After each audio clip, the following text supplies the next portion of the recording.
வணக்கம் வந்தனம் நமஸ்கார் welcome to any tax.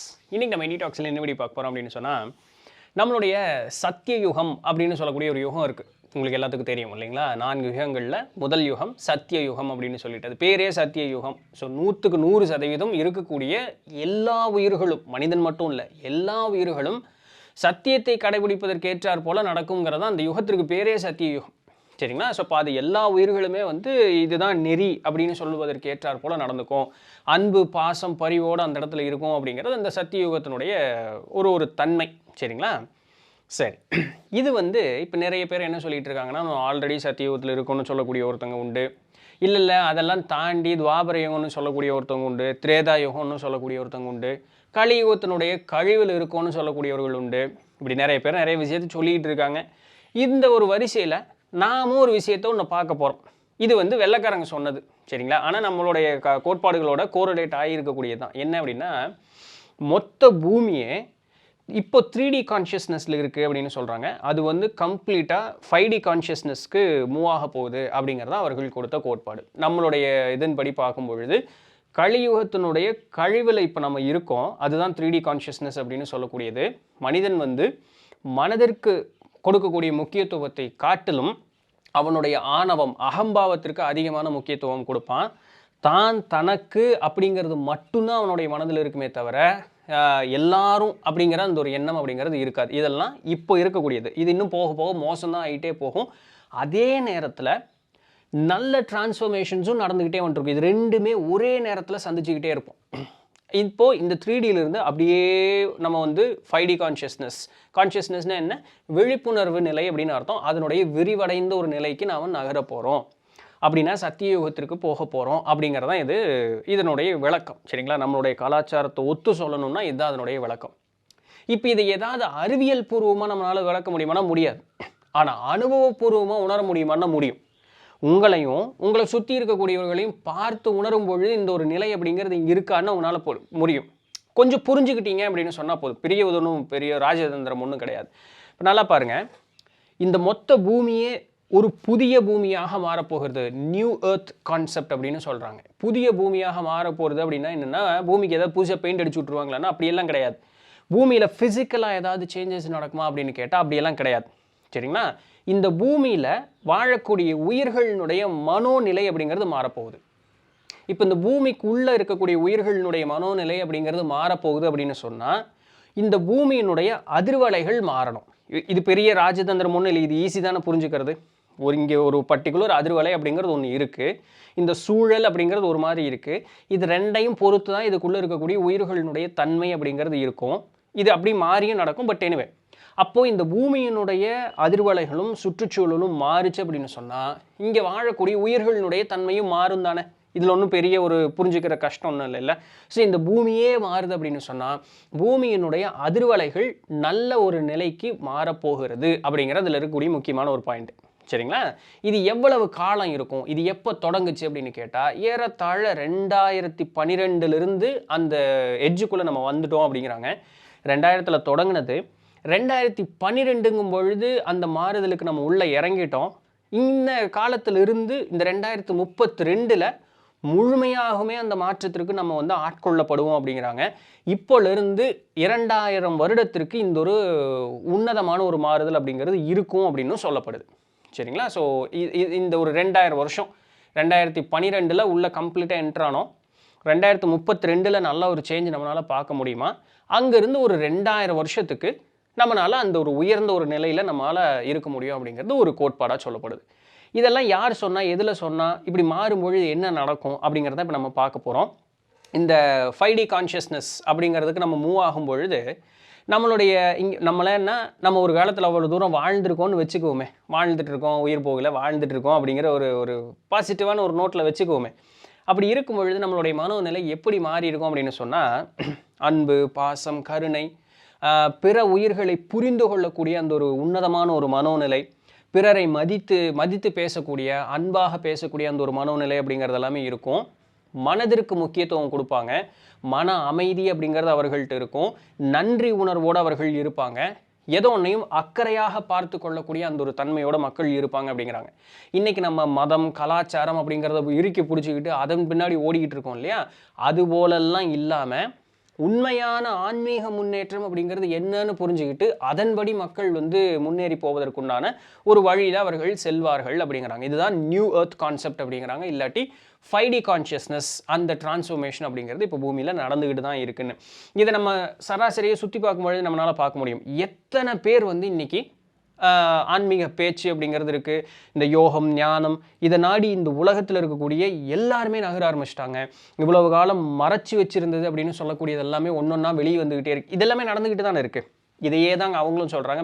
வேற ஒன்றும் இல்லை. அதான் சொன்னேன், சயின்டிஃபிக்கலாக இதுக்கு ப்ரூவ் பண்ணுறதுக்கு எந்த விதமான ஒரு இதுவும் இல்லை. ஏன்னா இந்த ப்ரூவ் பண்ணணும்னு சயின்ஸ் அப்படின்னு சொல்லி சயின்டிஸ்ட்னு சொல்லக்கூடியவர்கள் இதை நம்புறதில்ல, அதனால் இது அவர்கள் முற்படுறதில்ல.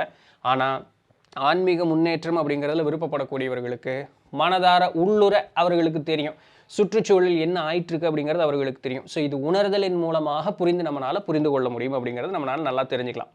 இப்போ ஏற்கனவே சொன்ன மாதிரி இந்த 3D கான்ஷியஸ்னஸ்ங்கிறது எப்படி இருக்குது, ஈகோ தான், அகம்பாவத்திற்கு மட்டும்தான் இந்த இடத்துல இடம் அப்படிங்கிறது இருக்குது. ஆனால் இந்த 5D கான்ஷியஸ் போகும்பொழுது இதே பூமி இந்த 3Dயில் நம்மளுடைய புலன் உணர்வுகள் மெய்வாய் கண்மூக்கு செவி அப்படின்னு சொல்லக்கூடிய இந்த 5 புலன் உணர்வுகள்னால மட்டும்தான் இங்கே இருக்கக்கூடிய எதையும் நம்மளால் உணர முடியும். ஆனால் இந்த 5D கான்ஷியஸ் அப்படின்னு என்ட்ராகும் பொழுது நாம இந்த பூமியே வந்து ஒரு உயர்ந்த ஒரு பரிமாண மாற்றம் அப்படிங்கிறது, ஒரு ஹையர் டிமென்ஷன் அப்படிங்கிறதுக்கு இது போகும். ஸோ இந்த முப்பரிமாண உலகத்திலிருந்து இந்த புலன் உணர்வுகள்னால மட்டும்தான் உணர முடியுங்கிற அந்த தன்மைக்கு மீறி நம்மளுடைய உணரக்கூடிய அந்த ஒரு தன்மைகள் அப்படிங்கிறது அப்பாற்பட்ட ஒரு நிலை அப்படிங்கிறதுக்கு விரிவடையும் அப்படிங்கிறாங்க.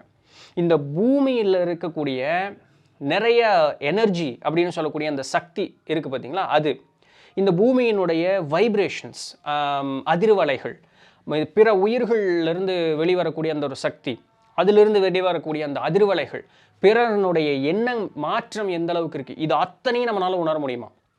இப்போதைக்கு நம்மளால் இதெல்லாம் முடியாதுங்க, இதெல்லாம் ஒரு சித்துக்கள்ங்க, இதுக்கெல்லாம் வந்து வரம் வாங்கணுங்க, இப்படி சொல்கிறது எல்லாமே அந்த காலத்தில் சராசரியாக எல்லா உயிர்கள்னாலையும் உணர முடியும் அப்படின்ட்டு. அப்போ இப்படி ஒரு நிலையில் இருக்கும் பொழுது என்ன ஆகும், நமக்கு இரக்க குணம் இருக்கும். ஏன்னா அந்த ஒரு உயிர் துன்பப்படுறதை என்னால் உணர முடியுமே, அப்போ நான் இன்னொரு உயிருக்கு நான் துன்பத்தை ஏற்படுத்தவே மாட்டேன். அவ்வளோதான், பெரிய லாஜிக் ஒன்றும் இல்லை. அவன் படுற கஷ்டம் எனக்கு தெரிஞ்சிருச்சுன்னா ஏற்கனவே என் மனசில் இறக்கம் அப்படிங்கிறது வளர்ந்துருச்சு, அடுத்தவன் துன்பப்படுறான்னா என்னால் தாங்க முடியாது. அப்போ நான் என்ன பண்ணுவேன், உடனே போய் உதவி செய்வேன். அப்போ உதவி செய்கிறது மட்டும் இல்லாமல் எல்லாரும் நல்லா வாழ்கிறதுக்கு உண்டான சூழ்நிலைகளை நான் ஏற்படுத்துவேன். அப்போ வாழக்கூடிய இடம் அப்படிங்கிறது அப்படியே சொர்க்க பூமி மாதிரி இருக்கும் இந்த இடம் அப்படிங்கிறாங்க. Which is otherwise called as சத்தியயுகம், ரைட்? ஸோ அந்த மாதிரி இருக்கும். மனிதர்கள் வந்து அவர்களுடைய மனதிற்கு முக்கியத்துவம் கொடுப்பாங்க. They think by their hearts. இந்த இடத்துல ஹார்ட்டுங்கிறது என்ன, மனம், சரிங்களா? அந்த தாயுள்ளம் அப்படிங்கிறவங்களா அதற்கு முக்கியத்துவம் கொடுப்பாங்க, அவர்களுடைய அகம்பாவத்திற்கு கிடையாது. ஸோ அவர்கள் உள்ளுர இவ்வளோ நாள் நம்மளுடைய மனோநிலை ஒரு மாதிரி இருக்குது, அந்த 5D டிரான்சிஷனுக்குள்ளே போகும்பொழுது நம்மளுடைய மனோநிலை வேறு மாதிரி ஒரு ஹையர் லெவலில் நம்மளுக்கு வந்து ஒரு டிரான்ஸ்ஃபர்மேஷன் அப்படிங்கிறது நடக்குங்கிறாங்க. திரும்ப புரிஞ்சுக்கணும், இது ஒரு நாளில் ஒரு ராத்திரியில் தான் நடக்கக்கூடிய ஒரு காரியம் அப்படிங்கிறது கிடையாது. அப்படியே கிராஜுவலாக அந்த ஒரு சேஞ்ச் அப்படிங்கிறது இருந்துக்கிட்டே தான் இருக்கும். நம்மளுடைய தாத்தா பாட்டி காலம் எப்படி இருந்தது, தாத்தா பாட்டி கூட இருந்திருந்தீங்கன்னா உங்களுக்கு தெரிஞ்சிருக்கும். தாத்தா பாட்டி காலம் அவர்களுடைய மனோநிலை வாழ்வியல் அப்படிங்கிறது ஒரு மாதிரி இருந்தது, ஆன்மீக முன்னேற்றம் அப்படிங்கிறது ஒரு மாதிரி இருந்தது. அப்பா அம்மா காலம் ஒரு மாதிரி, நம்ம காலம் ஒரு மாதிரி, 2K கிட்ஸு அப்படிங்கிறவங்களுடைய காலம் ஒரு மாதிரி இருக்குது. ஆனால் இந்த இடம் வந்து ஒரு கிராஜுவல் டிக்ளைன் இருந்தாலும் கூட ஆன்ம முன்னேற்றம் அப்படிங்கிறதுல ஒரு கிராஜுவல் க்ரோத் இருந்துகிட்ருக்கு அப்படிங்கிறத சிந்திச்சு பார்த்தோம்னா நம்மளால் உணர முடியும். ஸோ இந்த உணர்தலில் இருக்கக்கூடியவர்கள் எல்லாருமே அந்த 5D கான்ஷியஸ்னஸ் அப்படின்னு சொல்லக்கூடிய அந்த நியூ எர்த் கான்செப்டுக்குள்ளே கண்டிப்பாக என்ட்ரு ஆக தான் போகிறாங்க அப்படின்ட்டு. இதை பற்றின அதிகமான டேட்டா எங்கேருந்து என்னால் பார்க்க முடியும் அப்படின்னு சொன்னால், ஒரு ஹிப்னோதெரபிஸ்ட், இப்போ நம்ம பாஸ்ட் லைஃப் ரிக்ரெஷன் இருக்குது பார்த்தீங்களா, ஸோ அந்த ஒரு கலையை கையில் எடுத்தவங்க, அவங்க பேர் டொலோரஸ் கேனன் அப்படின்னு சொல்லக்கூடியவங்க. நம்ம ஜனவரி மாதத்துலேருந்து நித்திலந்தன்வாணி சேனலில் அவங்கள போடைய நிறைய புக்ஸ் எல்லாமே வரப்போகுது. நாஸ்ட்ரடாமஸ் சொன்ன கூற்றுகள் எல்லாம் வரும், நிறைய சூப்பரான இதெல்லாம் இருக்குது. ஸோ அதில் பார்ப்போம். அந்த டொலோரஸ் கேனன் பார்த்தீங்க அப்படின்னு சொன்னால், இந்த new earth concept 5D consciousness பற்றி அவங்களுடைய நூலில் கான்வல்யூட்டட் யூனிவர்ஸ் அப்படின்னு சொல்லக்கூடிய அந்த நூலில் ரொம்ப விரிவாகவும் விளக்கமாகவும் எழுதியிருக்காங்க. 5 புக் இருக்குது.